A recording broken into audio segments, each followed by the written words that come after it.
Capítulo 7. Fue un invierno duro. Al tiempo tormentoso siguieron nevadas y después una fuerte helada que duró hasta bien entrado febrero. Los animales siguieron trabajando con todas sus fuerzas en la reconstrucción del molino de viento. Sabiendo que el mundo exterior los observaba y que los envidiosos seres humanos se alegrarían y celebrarían que el molino no estuviera terminado a tiempo. Por rencor, los seres humanos fingían no creer que la destrucción del molino de viento fuera obra de bola de nieve. Decían que se había caído, porque las paredes eran demasiado delgadas. Los animales sabían que no era así. De todas formas, decidieron no dar esa vez a las paredes un espesor de 50 centímetros como antes, sino de 1 metro, lo que significaba recoger cantidades de piedra mucho mayores.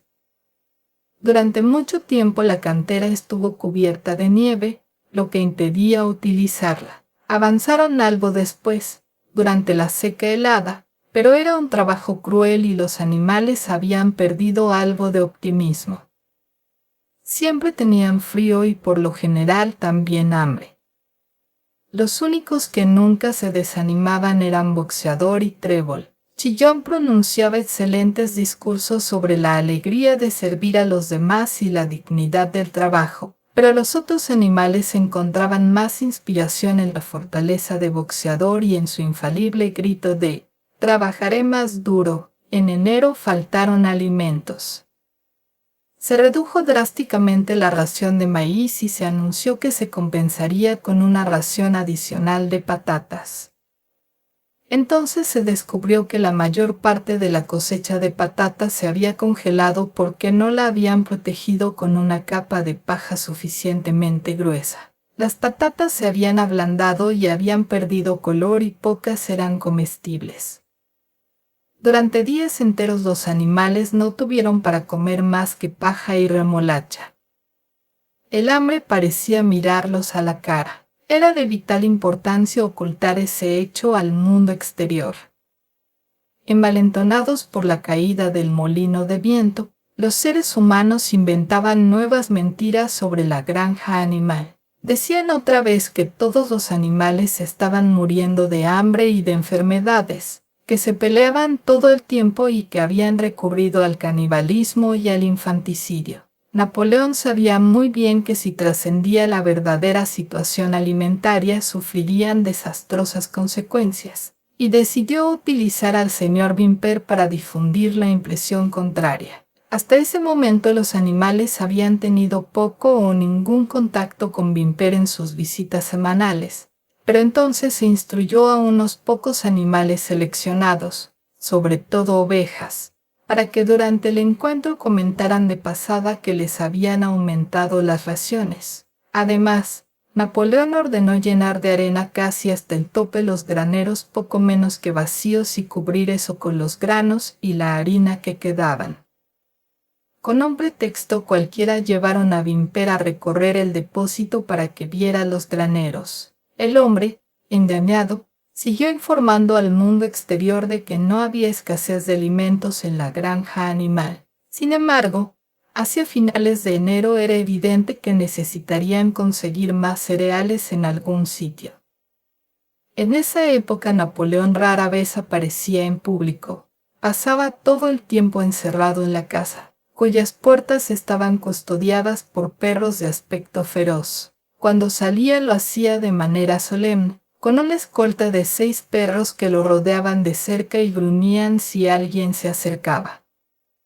Muchas veces ni siquiera aparecía los domingos por la mañana y daba las órdenes a través de otro cerdo, casi siempre Chillón. Un domingo por la mañana Chillón anunció que las gallinas, que acababan de poner, debían entregar los huevos. Napoleón había aceptado, por intermedio de Wimper, un contrato por 400 huevos semanales. El precio fijado alcanzaría para comprar cereales y harina suficientes para mantener la granja hasta que llegara el verano y mejoraran las condiciones. Cuando se enteraron, las gallinas manifestaron ruidosamente su indignación. Ya se les había advertido de que quizá tendrían que hacer ese sacrificio, pero no habían tomado la posibilidad muy en serio.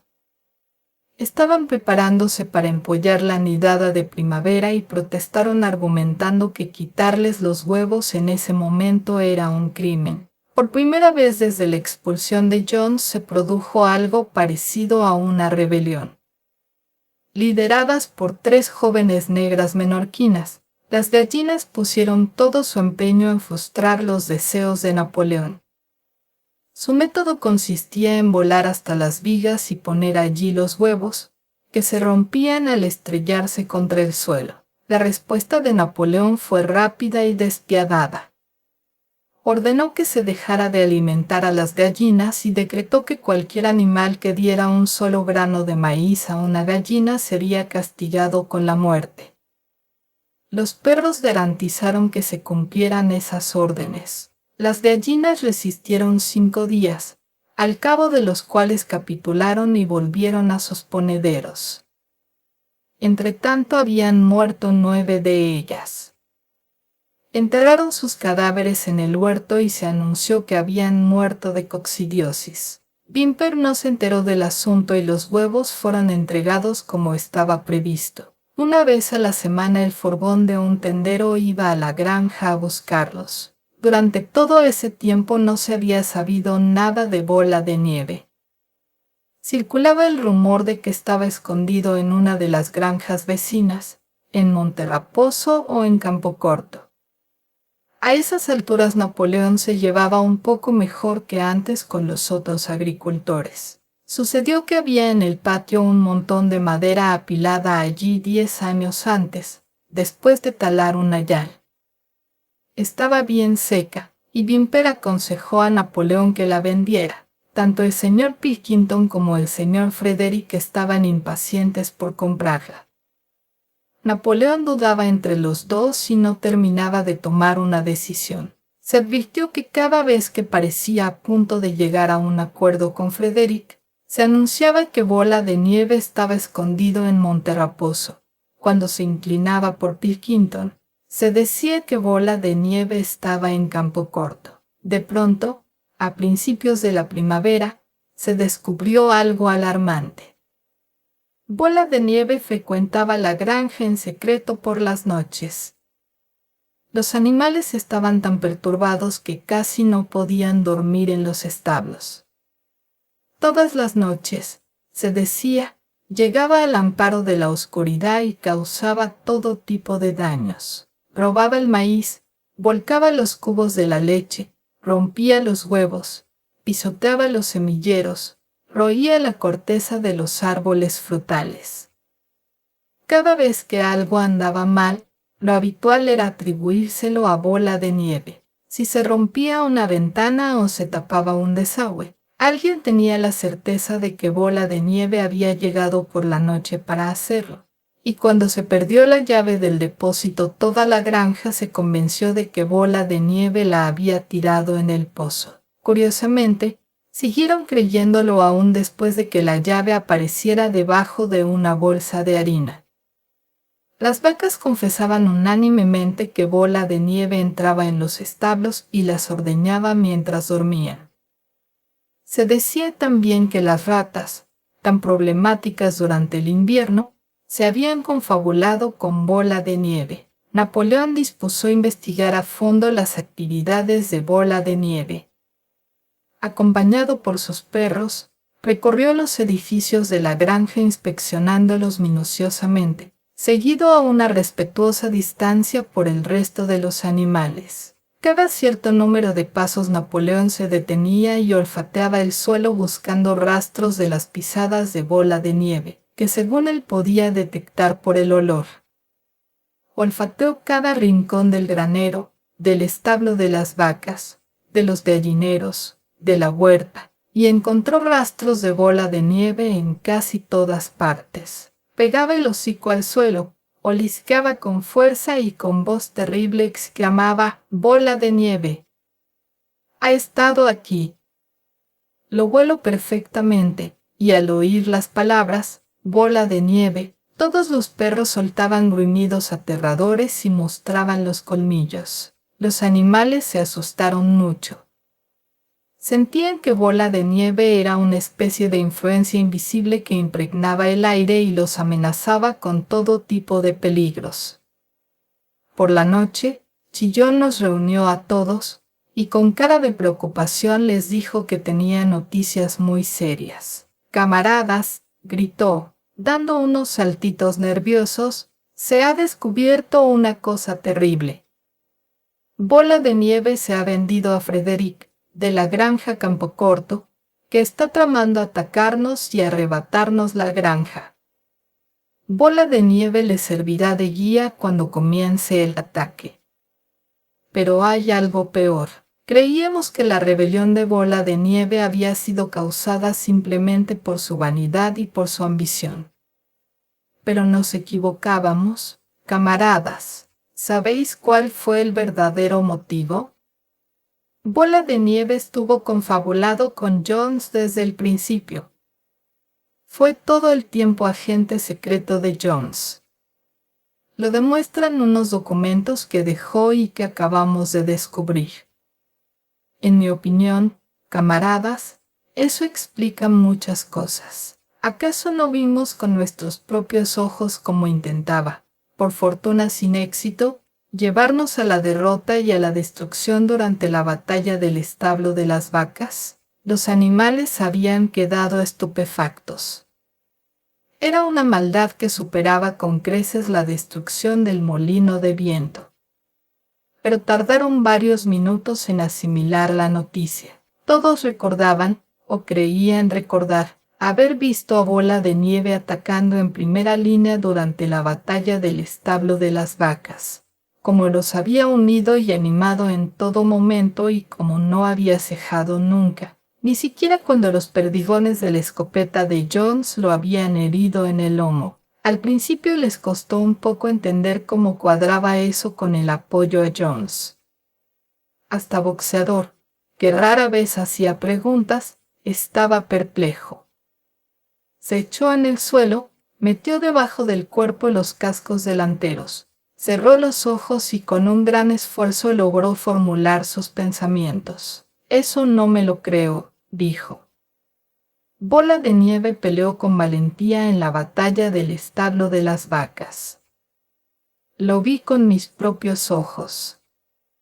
¿Acaso no lo condecoramos inmediatamente con la insignia de héroe animal de primera clase? Eso fue un error, camarada. Ahora sabemos, porque está escrito en los documentos secretos que hemos encontrado, que en realidad trataba de llevarnos a la derrota. Pero resultó herido, dijo Boxeador. Todos lo vimos sangrar. Eso era parte del acuerdo, gritó Chillón. El tiro de Jones apenas lo rozó. Os podría mostrar sus propias palabras si fuerais capaces de leerlas. El plan era que Bola de Nieve, en el momento crítico, diera una señal de huida y dejara el campo de batalla al enemigo, y a punto estuvo de lograrlo. Os diré incluso, camaradas, que si no hubiera sido por nuestro heroico líder, el camarada Napoleón, se habría salido con la suya. ¿No recordáis cómo, en el preciso momento en que Jones y sus hombres se metían en el corral, Bola de Nieve dio de repente media vuelta y huyó, seguido por muchos animales? ¿Y no recordáis, también, que fue justo en ese momento, cuando cundía el pánico y todo parecía perdido, que el camarada Napoleón arremetió al grito de «muerte a la humanidad» y hundió los colmillos en la pierna de Jones? Eso lo recordáis, ¿verdad, camaradas?, exclamó Chillón, brincando de un lado para otro. Al describir Chillón la escena de manera tan gráfica, los animales tuvieron la impresión de que la recordaban. En cualquier caso, recordaban que en el momento crítico de la batalla Bola de Nieve había huido. Pero Boxeador todavía estaba un poco intranquilo. «No creo que Bola de Nieve fuera un traidor al principio», fue su conclusión. Lo que hizo después ya es diferente.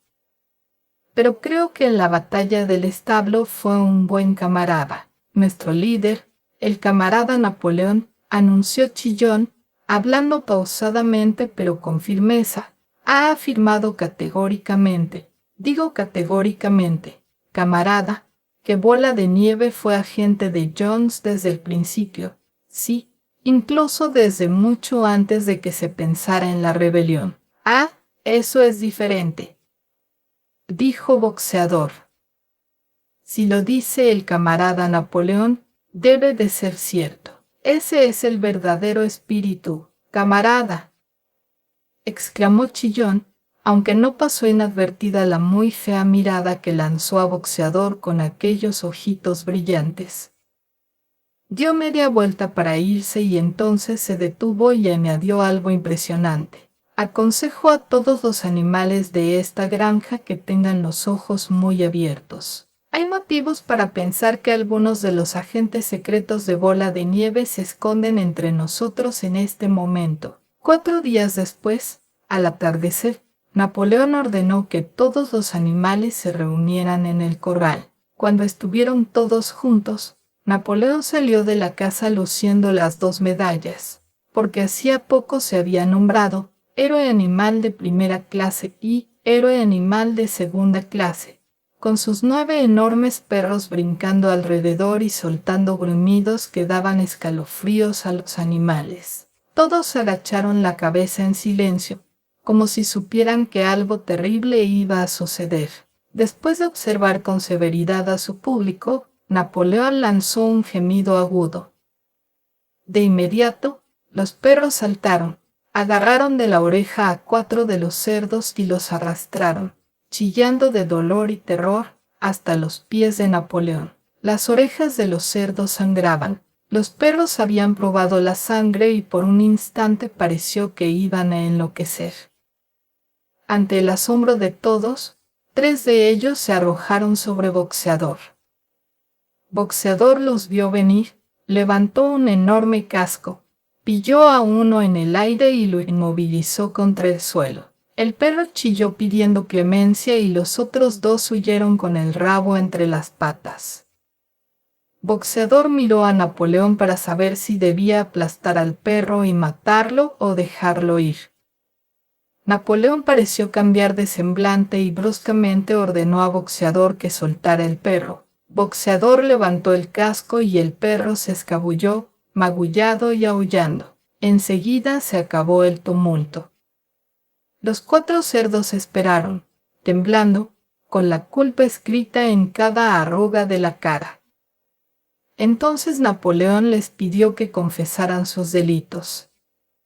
Eran los mismos 4 cerdos que habían protestado al abolir Napoleón las reuniones de los domingos. Sin más coacción confesaron que habían estado secretamente en contacto con Bola de Nieve desde su expulsión, que habían colaborado con él en la destrucción del molino de viento y que habían acordado con él traspasar la granja animal al señor Frederick. Añadieron que Bola de Nieve había admitido ante ellos, en privado, que llevaba muchos años siendo agente secreto de Jones.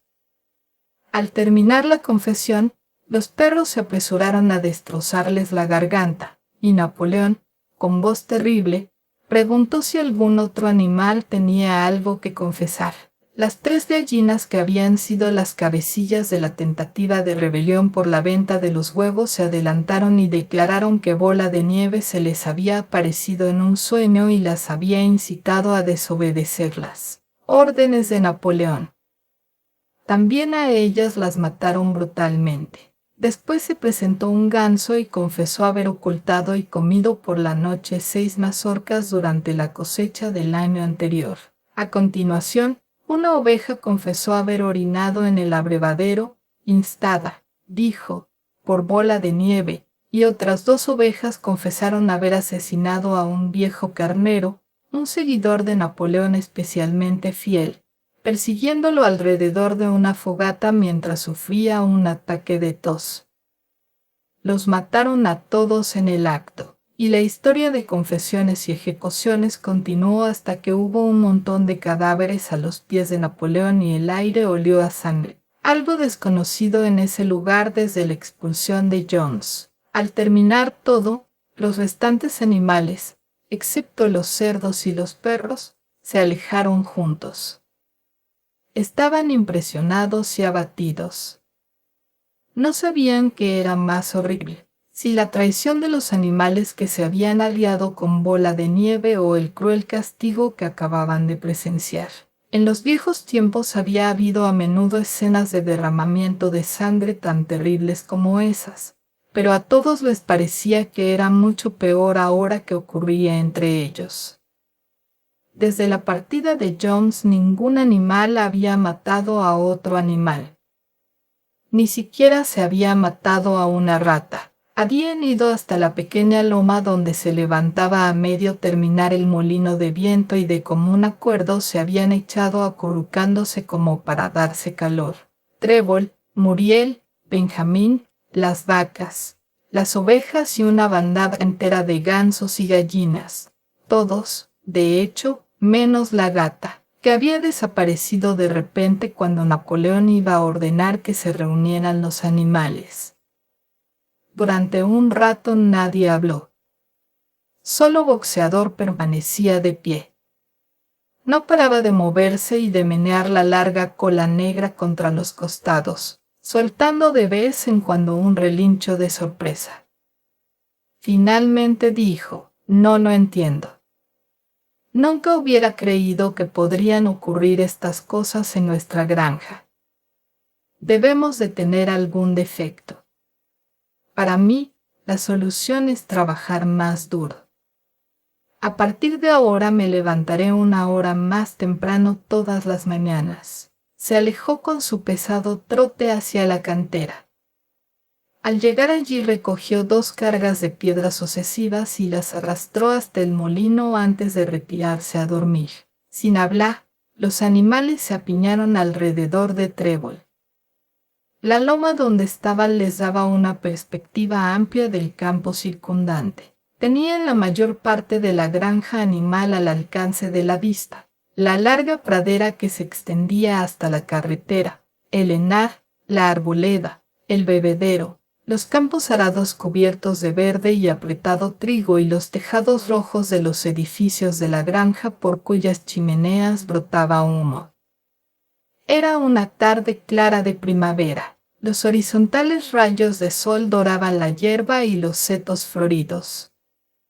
A los animales nunca la granja les había parecido un lugar tan deseable. Con cierta sorpresa recordaron que les pertenecía, que eran dueños de cada centímetro cuadrado. Trébol miró ladera abajo y se le llenaron los ojos de lágrimas. Si hubiera podido expresar sus pensamientos, habría sido para decir que no era eso lo que habían querido al ponerse a trabajar, hacía años, por el derrocamiento de la raza humana. No eran esas escenas de terror y masacre lo que buscaban la noche en que el viejo comandante los había incitado a la rebelión. Si hubiera tenido alguna imagen del futuro, habría sido la de una sociedad de animales liberados del hambre y del látigo, todos iguales, cada uno trabajando de acuerdo a su capacidad, los fuertes protegiendo a los débiles, como ella había protegido a la nidada de patitos perdidos con la pata delantera la noche del discurso del comandante. En cambio, no sabía por qué. Habían llegado a un momento en el que nadie se atrevía a decir lo que pensaba, en el que perros feroces y gruñidores andaban por todas partes y en el que había que presenciar cómo despedazaban a camaradas que habían confesado crímenes atroces. No era su intención rebelarse ni desobedecer. Sabía que, a pesar de la situación actual, las cosas estaban mucho mejor que en tiempos de Jones, y que sobre todo había que impedir el regreso de los seres humanos. Pasara lo que pasase, permanecería fiel, trabajaría duro, obedecería las órdenes que le dieran y aceptaría el liderazgo de Napoleón. Aún así, no era en eso donde ella y todos los otros animales habían puesto su esfuerzo y sus esperanzas. No era para eso que habían construido el molino de viento y se habían enfrentado a los perdigones de la escopeta de Jones. Tales eran sus pensamientos, aunque le faltaran las palabras para expresarlos. Por último, como manera de compensar la ausencia de palabras, se puso a cantar Bestias de Inglaterra. Los otros animales, sentados a su alrededor, la imitaron y cantaron 3 veces la canción con voz muy melodiosa pero acompasada y triste, como jamás habían hecho antes. Acababan de cantarla por tercera vez cuando Chillón, acompañado por 2 perros, se les acercó con aire de tener algo importante que decir. Anunció que, por un decreto especial del camarada Napoleón, quedaba abolida Bestias de Inglaterra. A partir de ese momento estaba prohibido cantarla. Los animales quedaron desconcertados. ¿Por qué?, exclamó Muriel. Ya no es necesaria, camarada, dijo Chillón secamente. Bestias de Inglaterra aún fue el canto de la rebelión. Pero la rebelión ya ha acabado. La ejecución de los traidores esta tarde fue el acto final. El enemigo tanto externo como interno está derrotado. En Bestias de Inglaterra expresamos nuestro anhelo de una sociedad mejor en los días venideros. Y esa sociedad está consolidada. Es evidente que ya no hace falta la canción. Aunque estaban asustados, algunos de los animales podrían haber protestado, pero en ese momento las ovejas se pusieron a balar como de costumbre, 4 patas, sí, 2 patas, no. Los balidos se prolongaron durante varios minutos y acabaron con el debate. De ese modo, nunca más se volvió a oír Bestias de Inglaterra. Para sustituirla, Minimus, el poeta, había compuesto otra canción que comenzaba así: granja animal, nunca por mí sufrirás ningún mal. Se la cantaba todos los domingos después de izar la bandera. Pero los animales sentían que de alguna manera ni las palabras ni la melodía estaban a la altura de Bestias de Inglaterra.